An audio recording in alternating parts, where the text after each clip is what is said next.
Please take your seats.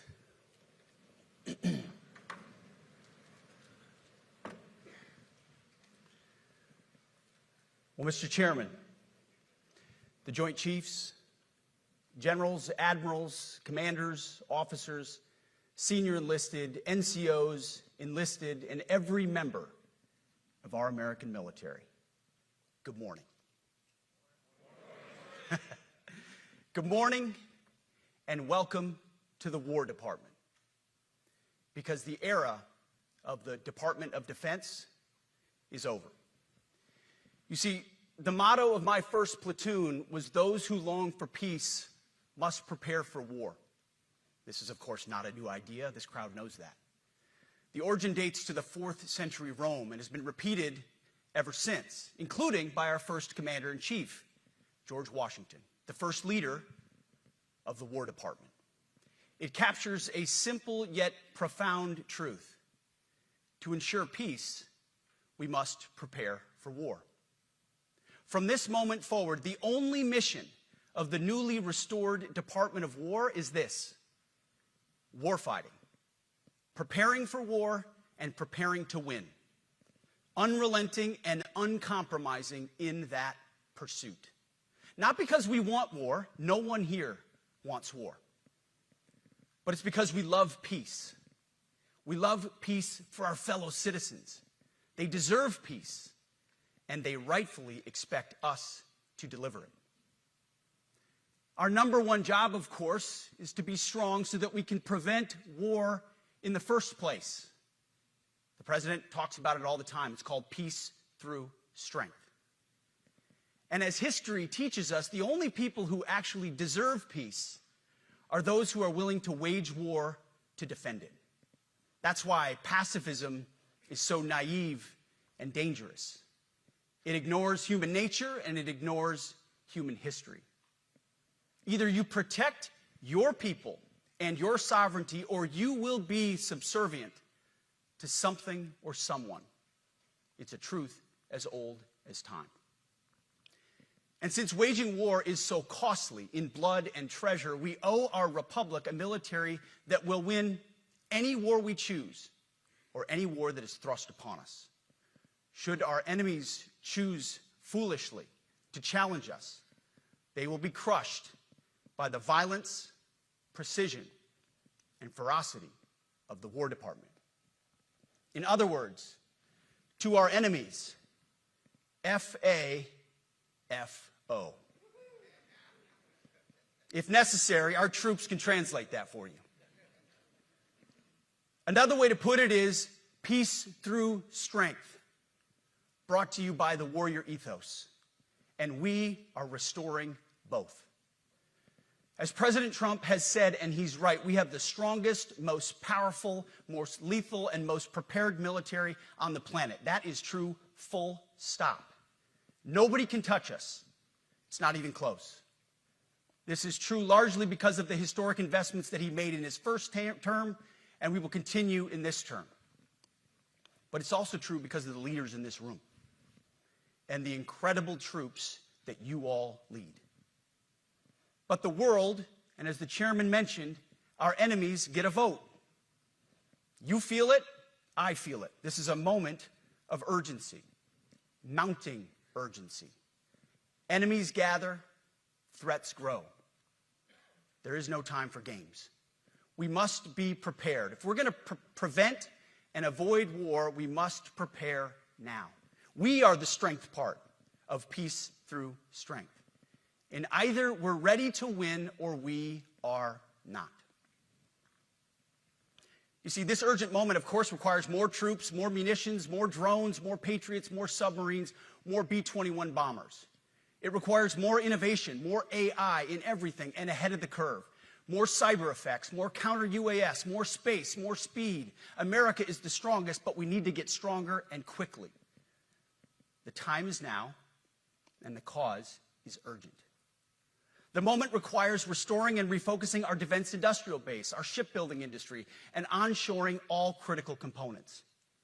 It requires, as President Trump has done, getting our allies and partners to step up and share the burden. America cannot do everything. The free world requires allies with real hard power, real military leadership, and real military capabilities. The War Department is tackling and prioritizing all of these things. And I'll be giving a speech next month that will showcase the speed, innovation, and generational acquisition reforms we are undertaking urgently.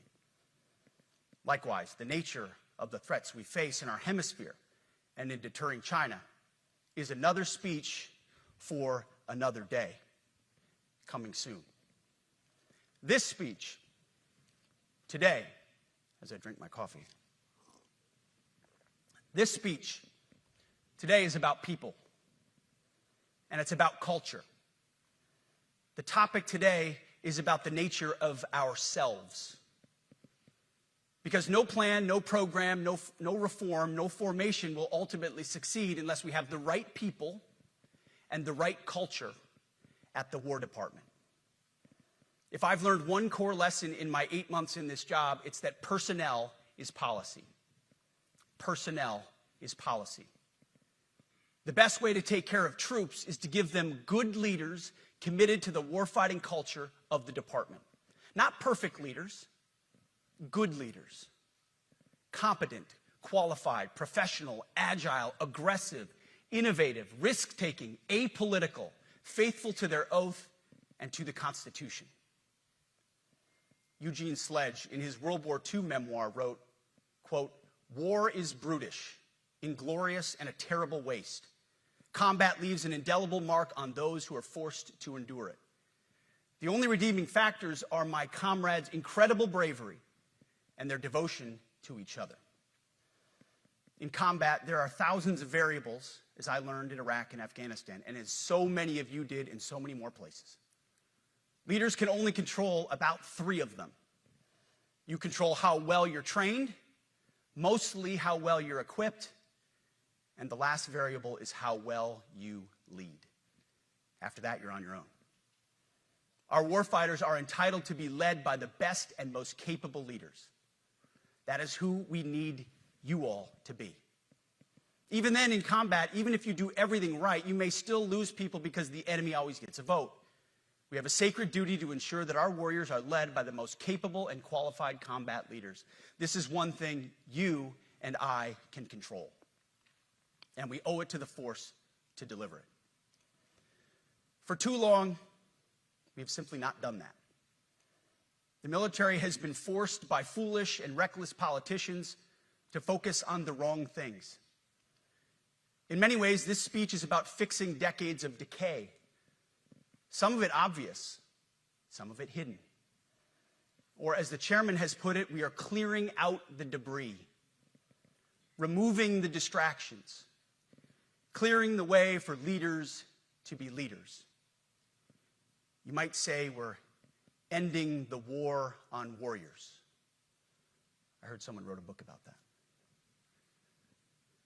For too long, we've promoted too many uniformed leaders for the wrong reasons, based on their race, based on gender quotas, based on historic so-called firsts. We've pretended that combat arms and non-combat arms are the same thing. We've weeded out so-called toxic leaders under the guise of double-blind psychology assessments, promoting risk-averse, go-along-to-get-along conformists instead. You name it, the department did it. Foolish and reckless political leaders set the wrong compass heading, and we lost our way. We became the woke department, but not anymore. Right now, I'm looking out at a sea of Americans who made a choice when they were young men and young women to do something most Americans will not, to serve something greater than yourselves, to fight for God and country, for freedom and the Constitution. You made a choice to serve when others did not, and I commend you. You are truly the best of America. But this does not mean, and this goes for all of us, that our path to this auditorium on this day was a straight line, or that the conditions of the formations we lead are where we want them to be. You love your country, and we love this uniform, which is why we must do better. We just have to be honest. We have to say with our mouths what we see with our eyes, to just tell it like it is in plain English, to point out the obvious things right in front of us. That's what leaders must do. We cannot go another day without directly addressing the plank in our own eye, without addressing the problems in our own commands and in our own formations. This administration has done a great deal from day one to remove the social justice, politically correct, and toxic ideological garbage that had infected our department, to rip out the politics. No more identity months, DEI offices, dudes in dresses. No more climate change worship. No more division, distraction, or gender delusions. No more debris. As I've said before, and will say again, we are done with that shit. I've made it my mission to uproot the obvious distractions that made us less capable and less lethal. That said, the War Department requires the next step. Underneath the woke garbage is a deeper problem, and a more important problem that we are fixing and fixing fast.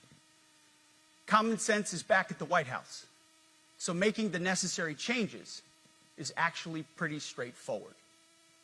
President Trump expects it. And the litmus test for these changes is pretty simple. Would I want my eldest son, who is 15 years old, eventually joining the types of formations that we are currently wielding? If in any way the answer to that is no, or even yes, but, then we're doing something wrong. Because my son is no more important than any other American citizen who dons the cloth of our nation. He is no more important than your son. All precious souls made in the image and likeness of God. Every parent deserves to know that their son or their daughter that joins our ranks is entering exactly the kind of unit that the Secretary of War would want his son to join. Think of it as the golden rule test. Jesus said, "Do unto others that which you would have done unto yourself." It's the ultimate simplifying test of truth. The new War Department golden rule is this: do unto your unit as you would have done unto your own child's unit. Would you want him serving with fat or unfit or undertrained troops? Or alongside people who can't meet basic standards? Or in a unit where standards were lowered so certain types of troops could make it in? In a unit where leaders were promoted for reasons other than merit, performance, and warfighting? The answer is not just no, it's hell no. This means at the War Department, first and foremost, we must restore a ruthless, dispassionate, and common sense application of standards. I don't want my son serving alongside troops who are out of shape, or in combat unit with females who can't meet the same combat arms physical standards as men, or troops who are not fully proficient on their assigned weapons, platform, or task, or under a leader who was the first, but not the best. Standards must be uniform, gender neutral, and high. If not, they're not standards. They're just suggestions. Suggestions that get our sons and daughters killed. When it comes to combat arms units, and there are many different stripes across our joint force, the era of politically correct, overly sensitive, don't hurt anyone's feelings leadership ends right now. At every level, either you can meet the standard, either you can do the job, either you are disciplined, fit, and trained, or you are out. And that's why today, at my direction, and this is the first of 10 Department of War directives that are arriving at your commands as we speak and in your inbox. Today, at my direction, each service will ensure that every requirement for every combat MOS, for every designated combat arms position, returns to the highest male standard only. Because this job is life or death. standards must be met. And not just met, at every level we should seek to exceed the standard, to push the envelope, to compete. It's common sense and core to who we are and what we do. It should be in our DNA. Today, at my direction, we are also adding a combat field test for combat arms units that must be executable in any environment at any time and with combat equipment. These tests, they'll look familiar. They'll resemble the Army Expert Physical Fitness Assessment or the Marine Corps Combat Fitness Test. I'm also directing that warfighters in combat jobs execute their service fitness test at a gender-neutral, age-normed male standard scored above 70%. It all starts with physical fitness and appearance. If the Secretary of War can do regular, hard PT, so can every member of our joint force. Frankly, it's tiring to look out at combat formations, or really any formation, and see fat troops. Likewise, it's completely unacceptable to see fat generals and admirals in the halls of the Pentagon and leading commands around the country and the world. It's a bad look. It is bad, and it's not who we are. So whether you're an airborne ranger or a chairborne ranger, a brand new private or a 4-star general, you need to meet the height and weight standards and pass your PT test. And as the chairman said, yes, there is no PT test. But today, at my direction, every member of the joint force at every rank is required to take a PT test twice a year, as well as meet height and weight requirements twice a year, every year of service. Also today, at my direction, every warrior across our joint force is required to do PT every duty day. Should be common sense. I mean, most units do that already, but we're codifying it. And we're not talking like hot yoga and stretching. Real hard PT, either as a unit or as an individual. At every level, from the Joint Chiefs to everyone in this room to the youngest private, leaders set the standard. And so many of you do this already. Active, Guard, and Reserve. This also means grooming standards. No more beards, long hair, superficial individual expression. We're going to cut our hair, shave our beards, and adhere to standards. Because it's like the broken windows theory of policing. It's like when you let the small stuff go, the big stuff eventually goes. So you have to address the small stuff. This is on duty, in the field, and in the rear. If you want a beard, you can join Special Forces. If not, then shave. We don't have a military full of Nordic pagans. But unfortunately, we have had leaders who either refused to call BS and enforce standards, or leaders who felt like they were not allowed to enforce standards. Both are unacceptable. And that's why today, at my direction, the era of unprofessional appearance is over. No more beardos. The era of rampant and ridiculous shaving profiles is done.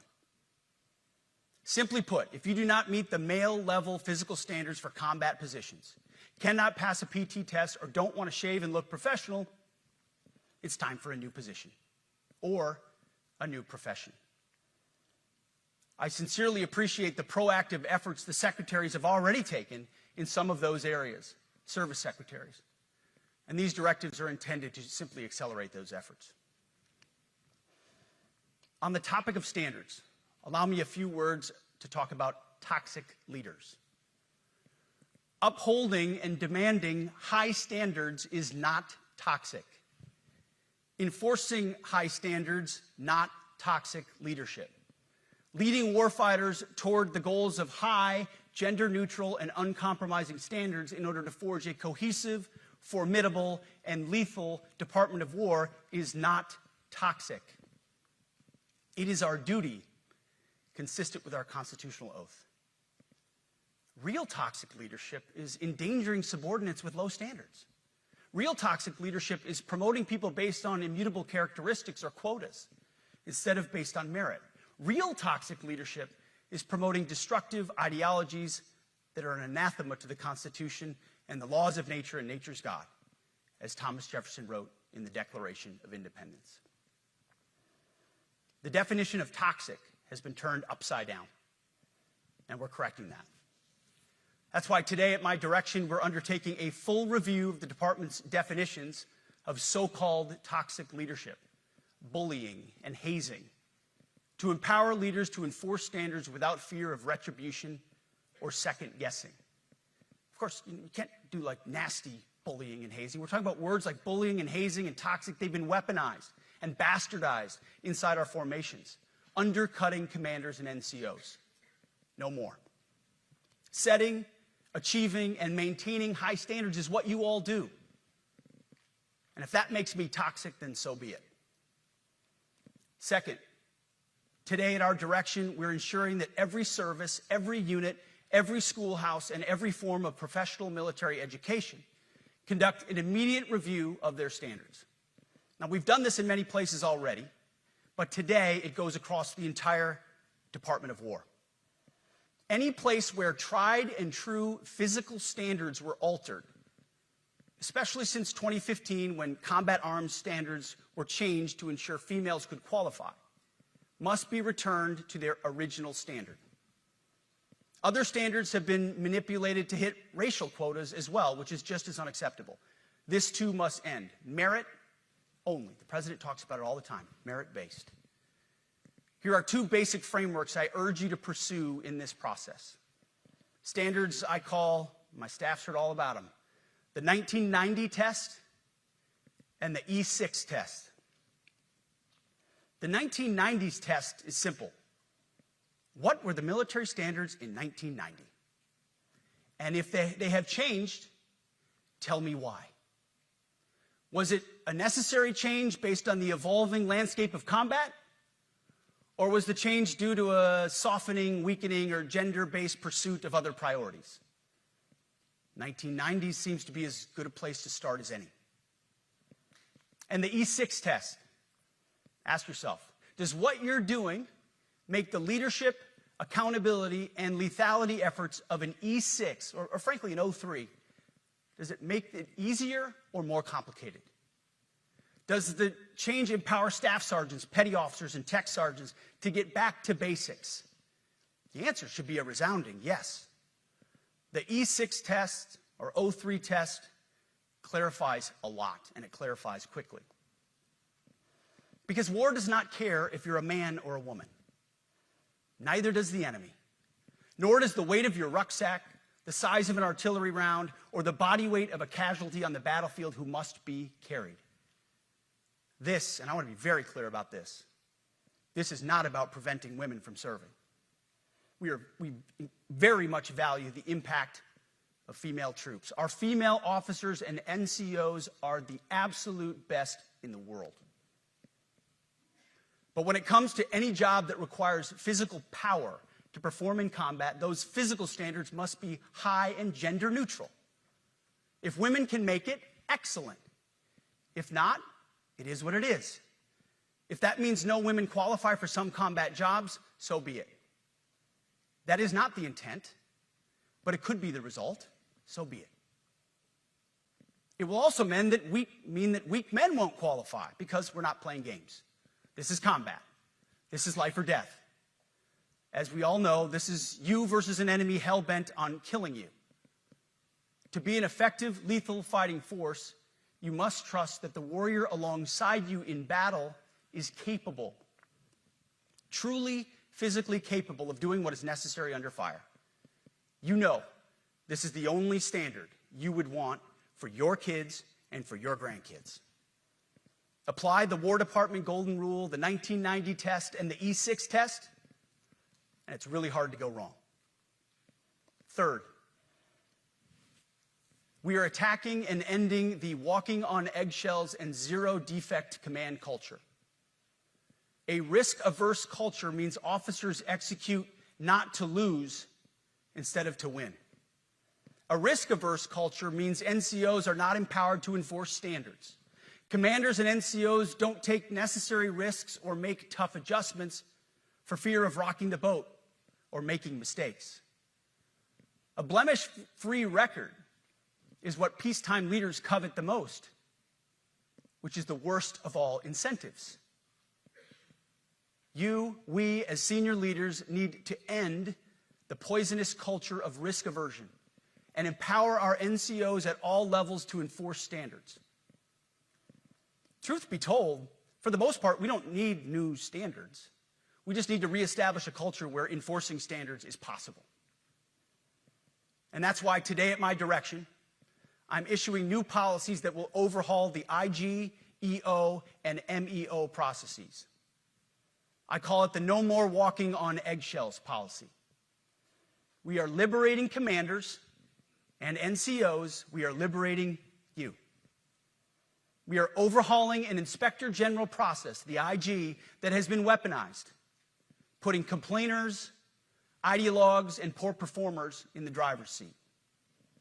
We're doing the same with the equal opportunity and military equal opportunity policies, the EO and MEO at our department. No more frivolous complaints, no more anonymous complaints, no more repeat complainants, no more smearing reputations, no more endless waiting, no more legal limbo, no more sidetracking careers, no more walking on eggshells. Of course, being a racist has been illegal in our formation since 1948. The same goes for sexual harassment. Both are wrong and illegal. Those kinds of infractions will be ruthlessly enforced.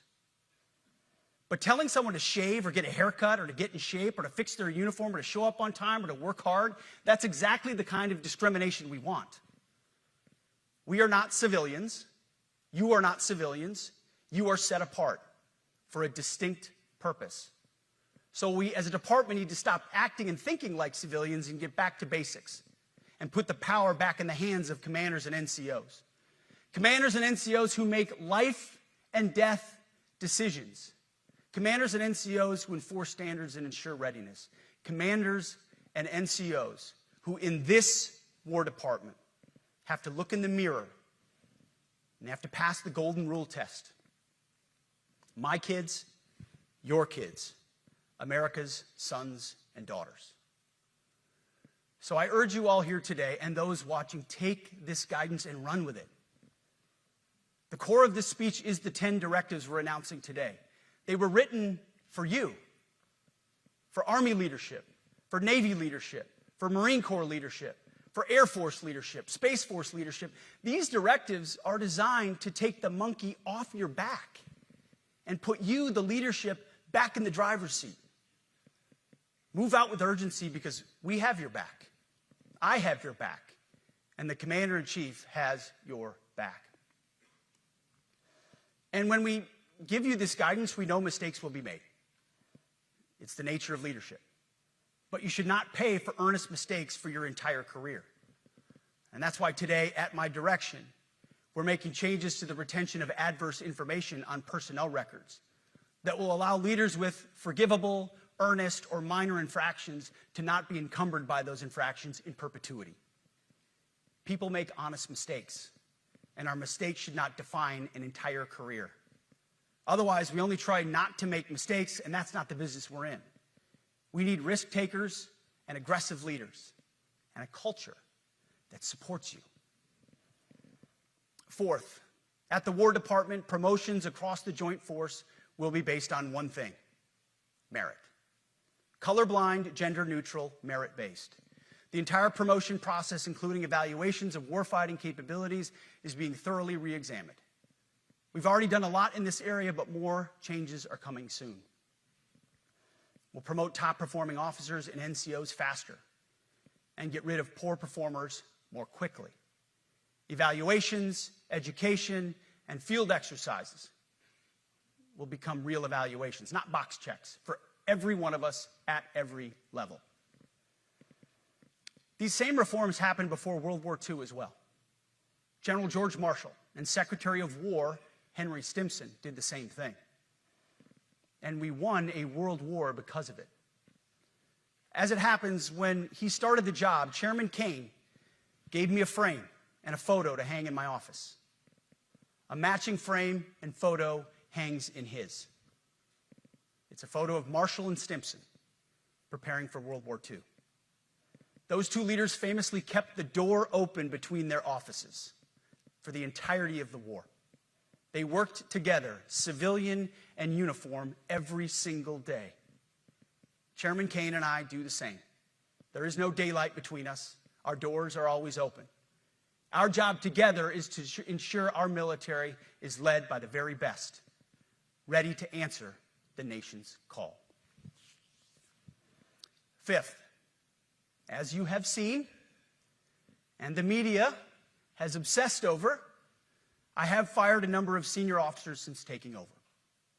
The previous chairman, other members of the Joint Chiefs, combatant commanders, and other commanders. The rationale, for me, has been straightforward. It's nearly impossible to change a culture with the same people who helped create or even benefited from that culture, even if that culture was created by a previous president and previous secretary. My approach has been simple.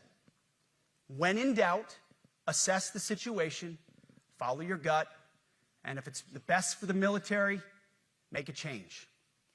We all serve at the pleasure of the president every single day. But in many ways, it's not their fault. It's not your fault. As foolish and reckless as the woke department was, those officers were following elected political leadership. An entire generation of generals and admirals were told that they must parrot the insane fallacy that, quote, our diversity is our strength. Of course, we know our unity is our strength. They had to put out dizzying DEI and LGBTQI+ statements. They were told females and males are the same thing, or that males who think they're females is totally normal. They were told that we need a green fleet and electric tanks. They were told to kick out Americans who refuse an emergency vaccine. They followed civilian policies set by foolish and reckless political leaders. Our job, my job, has been to determine which leaders simply did what they must to answer the prerogatives of civilian leadership, and which leaders are truly invested in the woke department, and therefore incapable of embracing the War Department and executing new lawful orders. That's it. It's that simple. So for the past 8 months, we've gotten a good look under the hood of our officer corps. We've done our best to thoroughly assess the human terrain. We've had to make trade-offs and some difficult decisions. It's more of an art than a science. We have been and will continue to be judicious, but also expeditious. The new compass heading is clear. Out with the Shirellis, the Mackenzies, and the Millies, and in with the Stockdales, the Schwarzkopfs, and the Pattons. More leadership changes will be made, of that I'm certain. Not because we want to, but because we must. Once again, this is life and death. The sooner we have the right people, the sooner we can advance the right policies. Personnel is policy. But I look out at this group, and I see great Americans. Leaders who have given decades to our great republic, at great sacrifice to yourselves and to your families. But if the words I'm speaking today are making your heart sink, then you should do the honorable thing and resign. We would thank you for your service.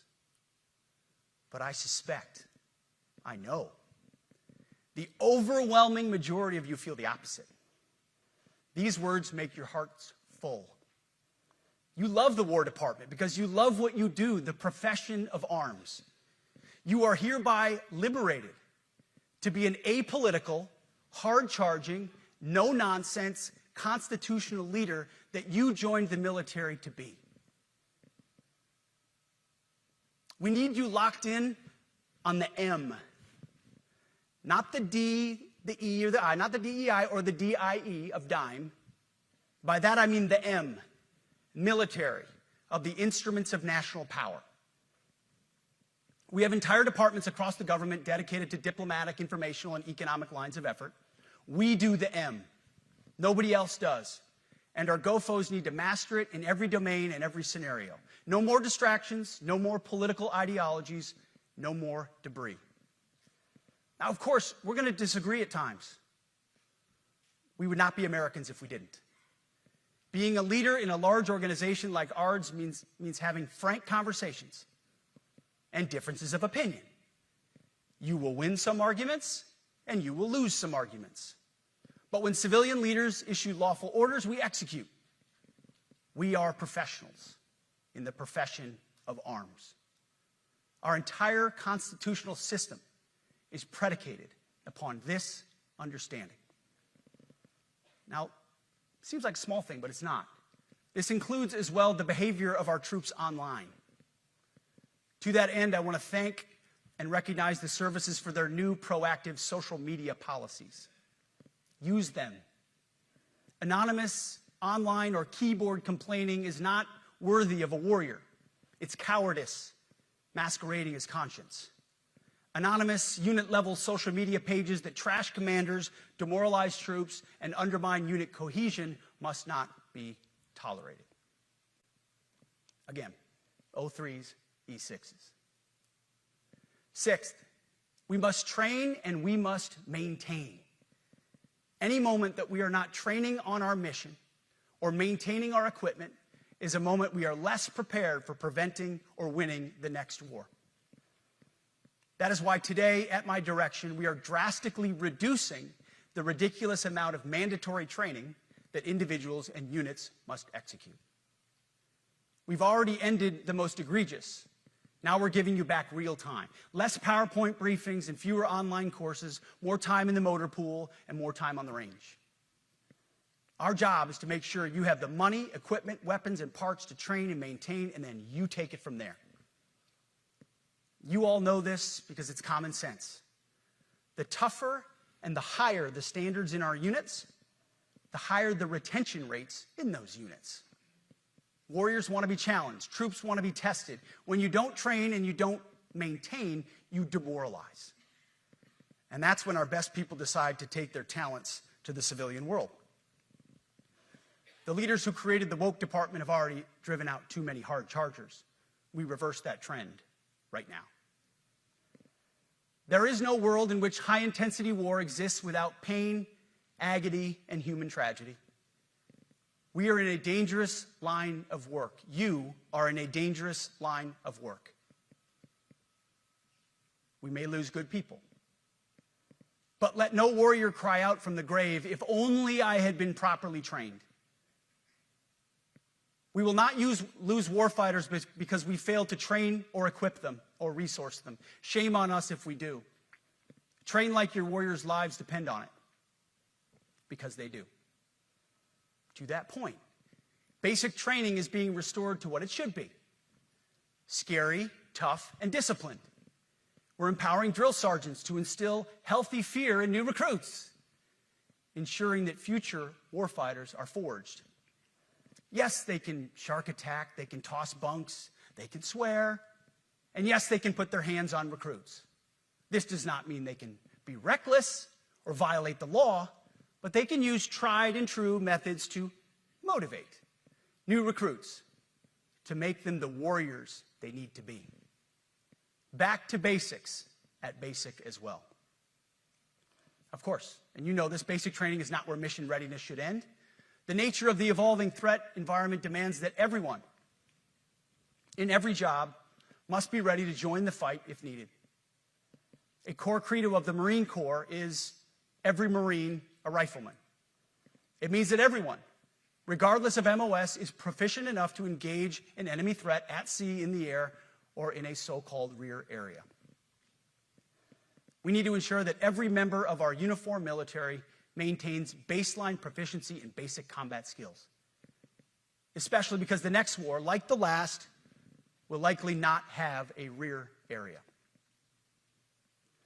Finally, as President Trump rightly pointed out when he changed the department name, the United States has not won a major theater war since the name was changed to the Department of Defense in 1947. One conflict stands out in stark contrast: the Gulf War. Why? Well, there's a number of reasons, but it was a limited mission with overwhelming force and a clear end state. But why did we execute and win the Gulf War the way we did in 1991? There's two overwhelming reasons. One was President Ronald Reagan's military buildup gave an overwhelming advantage. And two, military and Pentagon leadership had previous formative battlefield experiences. The men who led this department during the Gulf War were mostly combat veterans of the Vietnam War. They said never again to mission creep or nebulous end states. The same holds true today. Our civilian and military leadership is chock full of veterans from Iraq and Afghanistan who say never again to nation building and nebulous end states. This clear-eyed view, all the way in the White House, combined with President Trump's military buildup, postures us for future victories if, and we will, and when we embrace the War Department. And we must. We are preparing every day. We have to be prepared for war, not for defense. We're training warriors, not defenders. We fight wars to win, not to defend. Defense is something you do all the time. It's inherently reactionary and can lead to overuse, overreach, and mission creep. War is something you do sparingly, on our own terms, and with clear aims. We fight to win. We unleash overwhelming and punishing violence on the enemy. We also don't fight with stupid rules of engagement. We untie the hands of our warfighters to intimidate, demoralize, hunt, and kill the enemies of our country. No more politically correct and overbearing rules of engagement. Just common sense, maximum lethality, and authority for warfighters. That's all I ever wanted as a platoon leader.